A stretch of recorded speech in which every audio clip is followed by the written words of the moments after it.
So during the week, I saw a video and I sent it to Sam immediately because I was like, yo, this is something that we really should talk about on the podcast.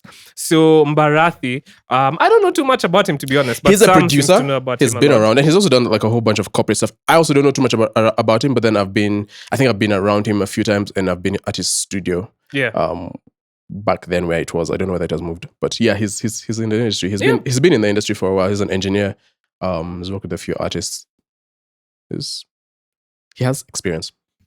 And yeah, so basically he's creating content. A lot of producers do this where they say, okay, now I'm gonna start. Well, we literally decided to start a whole podcast talking about the industry. Yeah. So now he's doing these tidbits where he gives his opinions on what's going on, like in the music industry. And he did one video that I actually found very interesting, and I'm gonna play it right now on the podcast. So here we go.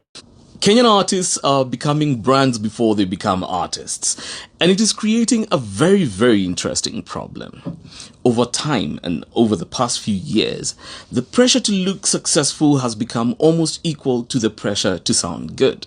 People are doing photo shoots before rehearsals, we're looking for brand partnerships before audience building, we're going for aesthetic before artistic identity. And while visibility matters, there is a growing danger in building image faster than substance, because eventually the performance catches up. Audiences may be initially impressed by presentation, but they hang around for consistency. They stay for depth. They hang around for their experience. The artists that are lasting the longest, those with high shelf life, are not just marketable. They are developed.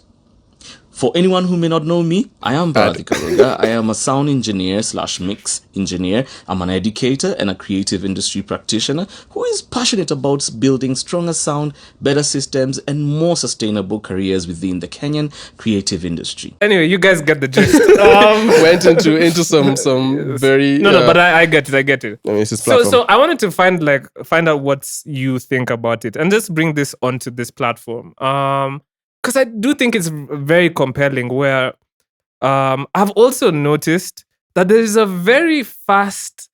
fast track approach in our industry where you make a hit song and then all of a sudden it's like there's the weight of this whole expectation for you to be like the finished article. Yeah. And within next to no time, it's like the artist development process is fast tracked.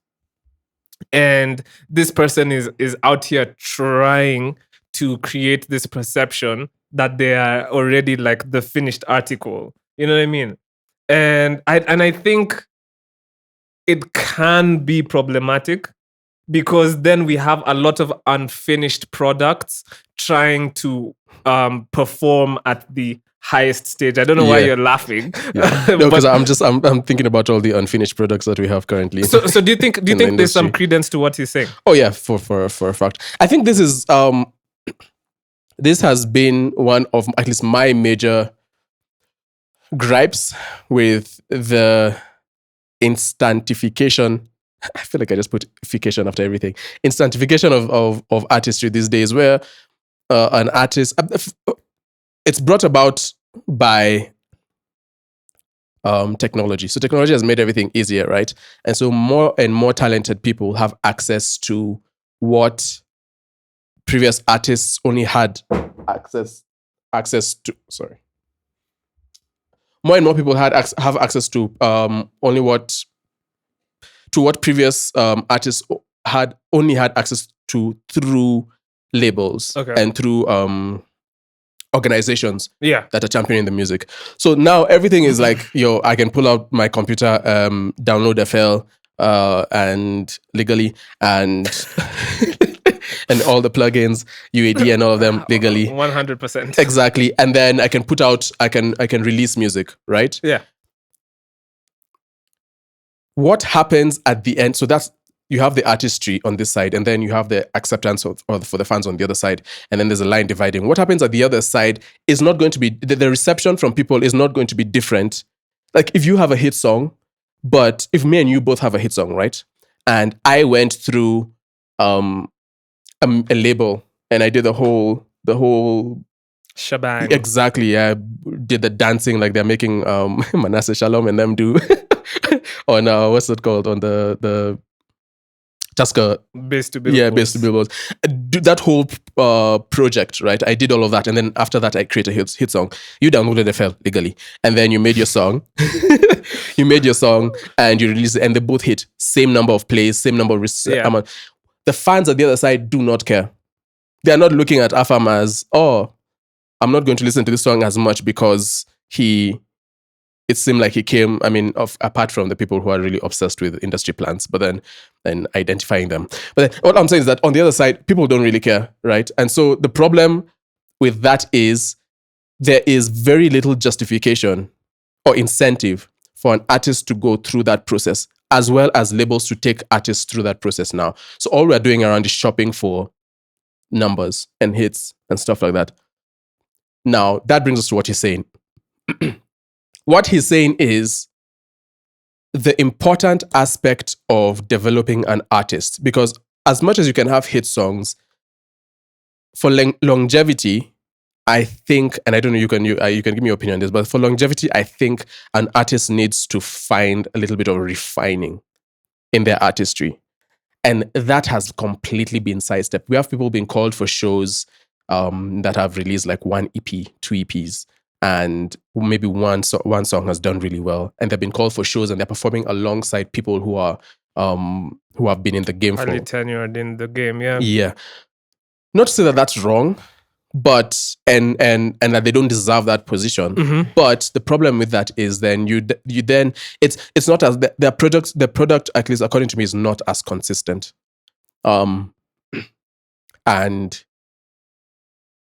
I think the consistency bit is very important, because the music industry isn't about hits.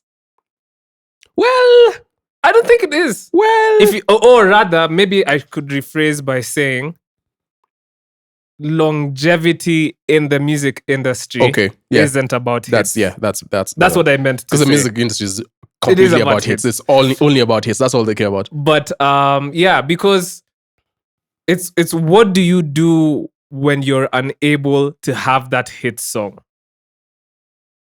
Because you won't always be able to produce a hit song. And we don't talk about how rare having hit songs is. It's very it's rare. very rare. What 300? What's the statistics? I don't know what the stats are.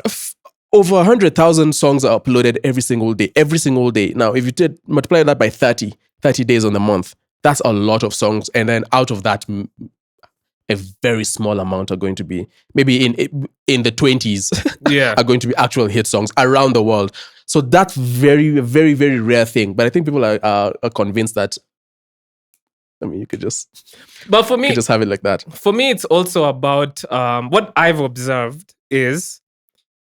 So an artist comes out and maybe they release a project or two, and then they get like a hit song, right? And then all of a sudden now they have these opportunities to perform at these specific spots and here and there. Or rather, like, there's this like insistent on just really throwing yourself into the machine and like doing so many interviews, and then you're performing cosplaying a successful artist and performing here and performing here. But then when I go and watch this artist like perform, I'm like, bro, you not skipped a million steps. a million steps, and right? Unfortunately, that's something that we see a lot. Currently, so yeah, in Kenya. Just before so that I just don't forget this train of thought, is it's like artists now are using the main stage for practice. Oh, that's a good point. Yeah, they're using it for practice. Well, no, that's where you need to be. They're using it to test the waters. They're using it to see when that stage is supposed. So what you're saying is that stage is reserved for a more finished product. Exactly. And then there's this like thing that happens, and I know you felt this pressure where you go out to support like specific artists, right? And you want them to do well. But then you go out there and I guess this is like the curse of being a music producer or somebody who engineers or is in the studio with artists a lot. Like, and you go and you go and it's severely underwhelming. And if you express that feeling, Severely. yeah, sometimes it is. Yeah. And when you express that feeling, there's a like, I don't know how to put it, but like there's a pressure to always be super encouraging in this spaces, Yeah. which you should be. It's something we struggle with in this industry, I think. Yeah, which you should be, but like there can be a delusion where we are going in these spaces and seeing people be like lackluster, and we are still And egging you them can't on. say anything about it. Yeah. You can't tell an artist, hey, yo, listen, that performance, you maybe hit 3 notes right. The rest rest of was, it, like, you were completely off. offbeat. There was no synergy between you and your fans. There was no synergy between you and your band. You didn't curate a properly good show. Your set wasn't like, we can't say these things because then it's taken as hate. That's fine. I think people need to. Artists are just very emotional, I guess. I get it, though. And here's the thing. I get it, I think though. that's also part of the problem, thinking about it now, because an artist who has gone through, of course, you'll still be emotional, but an artist who has gone through the developmental period where you've had people behind the scenes tell you, hey, listen, this isn't it. Redo it. Redo this. And first. I Redo think this there's a hook. severe lack of that. Yeah, do this again. This hook is not fine. Once you get to the stage and a fan tells you, okay, listen, I didn't like this, you're almost tuned. If you're looking at it the right way, you're almost tuned to go, Yeah. okay. I mean, okay, yeah, it does sound like hate. You're hating, obviously, but then maybe there's things I could take and reduce. Artists who have bypassed the whole system and they get on stage, and obviously now they feel like, because I'm on stage and people are jumping to my music, I've definitely made it. You can't tell that artist that you haven't made it yet, because then they'll feel that almost comes out as you're trying to bring down their Yeah. success or something not like that. acknowledge it, and that's a big problem. And for me, what I would say is having a meteoric rise to success is actually very detrimental. I think personally, like a slow burn, a slow build to being successful is way more valuable, just because like there's certain things and certain holes that get plugged and certain things that just make you way better. You know, if you have a hit song today and then all these people are calling you to perform and do all this stuff, or like, bro, like I've been in spaces where the artist doesn't even remember their lyrics, Can you is like, yeah, I mean, you know what I mean? yeah. I don't want to be too specific with it, but like I've been in spaces where like Yeah, where that's an issue. And I'm like, bro, but that happens like, with bigger artists too, though. Like it does top happen. artists It does yeah. happen, but it's very minimal. Like for me, and maybe I'm too much of a perfectionist. If you're going on stage, like that can't be a thing, though. It can't be a thing. That can't be you just figuring it out. That can't no, be you it can't. trying to see how well you know your Because why does it songs. look like you're out there like practicing? Another one is where like you see like artists like in an interview, for example, and there's this very, very minimal PR training. And so they're just saying like a bunch of shit that just, you know what I mean? Yeah, And then you're just like, nah. ruining the it for themselves.